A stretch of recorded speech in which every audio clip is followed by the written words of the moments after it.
नमस्कार मंडळी. श्रावण महिन्यामध्ये तुम्हीही पारायण करण्याचा विचार करता आहात का? पण कोणतं पारायण जास्त प्रभावी ठरतं हे तुम्हाला माहीत नाही.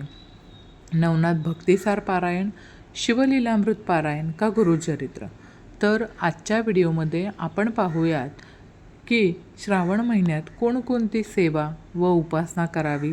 त्यासाठी व्हिडिओ शेवटपर्यंत नक्की बघा आणि चॅनलवरती नवीन असाल तर चॅनलला सबस्क्राईब करा आणि हो, कमेंटमध्ये ओम नमः शिवाय नक्की लिहा.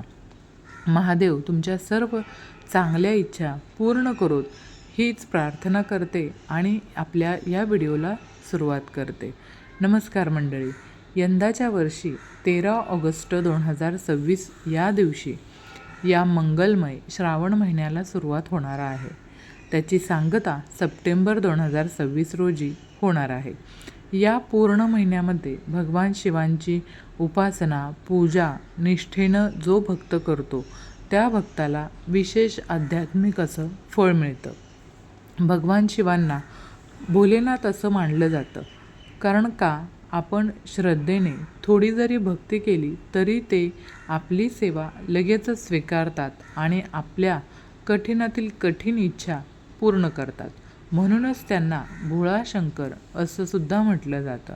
तर या श्रावण महिन्यात हा श्रावण महिना अतिशय पवित्र मानला जातो आणि संपूर्ण श्रावण महिन्यात आपल्याकडून जास्तीत जास्त व्रतवैकल्य होतात. कारण बघा, या काळामध्ये आपल्या घरामध्ये कुठल्याही प्रकारचा मांसाहार केला जात नाही आणि म्हणून श्रावण महिना हा सर्व सणांचा राजा मानला गेला आहे. आणि हो, भगवान शंकरांची उपासना करण्यासाठी हा अतिशय महत्त्वाचा काळ आहे. या संपूर्ण श्रावण महिन्याचं औचित्य साधून आपण अनेक सेवा करू शकतो. मग या सेवेमध्ये तुम्ही पारायण म्हणाल तर पारायणामध्ये शिवलीलामृत ग्रंथाचं पारायण तुम्ही करू शकता. तसंच नवनाथ पारायण करू शकता आणि गुरुचरित्र पारायणसुद्धा करू शकता. हे श्रावण महिन्यामध्ये सर्वाधिक केलं जातं ते म्हणजे शिवलीलामृत पारायण. श्रावण महिन्यात शिवतत्व पृथ्वीवर खूप जास्त प्रमाणात जागृत झालेले असतात. चातुर्मासात जशी आपण पैशांची बचत करतो तसंच या काळात केलेली सेवा ही आपल्या कुटुंबावर किंवा जवळच्या व्यक्तीवर संकट आल्यावर बँक बॅलन्ससारखं काम करत असते. म्हणून श्रावण महिन्यात 99% घरात बघा मांसाहार बंद असल्यामुळे आपण बिनधास्तपणे पारायण करू शकतो. तुम्ही नवनाथ भक्तिसार किंवा नवनाथाचं मूळ पारायणसुद्धा करू शकता. तसंच शिवलीलामृत पारायण आणि संक्षिप्त श्री गुरुचरित्र किंवा सप्तशती गुरुचरित्र यांचंही पारायण तुम्ही करू शकता. सेवा नेहमी शांततेत करावी आणि सेवेचा गाजावाजा करू नका. आणि हो, तुम्हाला यापैकी कोणतंही पारायणाचा जर ग्रंथ भेटला नाही तर मला तुम्ही कमेंट करा. मी तुमच्यासाठी तो अध्याय किंवा ग्रंथाचे अध्याय तुम्हाला व्हिडिओमार्फत पोहोचवेन. भगवान शंकरांची अखंड आवडती सेवा ती म्हणजे रुद्राभिषेक होय.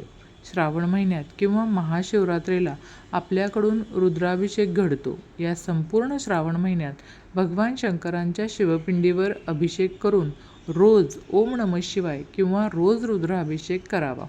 रुद्राभिषेक केल्यानं घरातील वातावरण पूर्णपणे बदलतं. श्रावण महिन्यात आपण सत्यनारायण पूजा ही करत असतो. तुम्ही 1, 5 किंवा 7 सत्यनारायण या श्रावण महिन्यामध्ये नक्कीच करू शकता. श्रावण महिन्यात 11 गुरुवार किंवा वैभव लक्ष्मी व्रताचे 16 शुक्रवार सुद्धा करता येतात. पशुपती व्रत करायचं असेल तर तेही तुम्ही करू शकता. रोज 1 माळ रुद्र गायत्री मंत्र किंवा महामृत्युंजय मंत्र किंवा मग ओम नमः शिवाय या मंत्राचा जप या पूर्ण श्रावण महिन्यामध्ये आपल्याला घरच्या घरी करायचा आहे. घरात रोज महादेवांची आरती झाली पाहिजे. श्रावण महिन्यामध्ये स्वामी समर्थ महाराजांसोबत भगवान शंकरांची सुद्धा रोज एक आरती घ्यावी. रोज केंद्रात किंवा मठात जायला जमलं नाही तरी जवळपास केंद्र असल्यास तिथं रोज रुद्राभिषेकाची सामूहिक सेवा होते बघा. श्रावण महिन्यात केंद्रात रोज भगवान शंकरांची आरती होते. महामृत्युंजयाची 1 माळ जप होतो आणि हो, कालभैरव अष्टकाची सुद्धा सेवा होते. रोज केंद्रात जाऊन महाराजांच्या दर्शनाला जाणं फायदेशीर ठरतं. रोज जो आरतीला हजर असतो त्याच्या अवतीभोवती महाराजांचं कवच असतं असं मानलं जातं. तर आपल्या जवळच्या केंद्रावर किंवा त्र्यंबकेश्वर गुरुपीठावर होणाऱ्या एकदिवसीय नवनाथ पारायण हे सुद्धा तुम्ही अटेंड करू शकता. तर मैत्रिणींनो, व्हिडिओमधील माहिती उपयुक्त वाटली असेल तर आजच आपल्या या चॅनलला लाईक करा आणि जास्तीत जास्त लोकांपर्यंत शेअर करा. आणि हो, चॅनलला सबस्क्राईब करायला मात्र अजिबात विसरू नका. व्हिडिओ संपूर्ण पाहिल्याबद्दल आपणा सर्वांची मनापासून आभारी आहे. धन्यवाद. भेटूया अशाच नवनवीन माहितीपूर्ण पुढच्या व्हिडिओमध्ये. तोपर्यंत धन्यवाद. ओम नमः शिवाय. हर हर महादेव.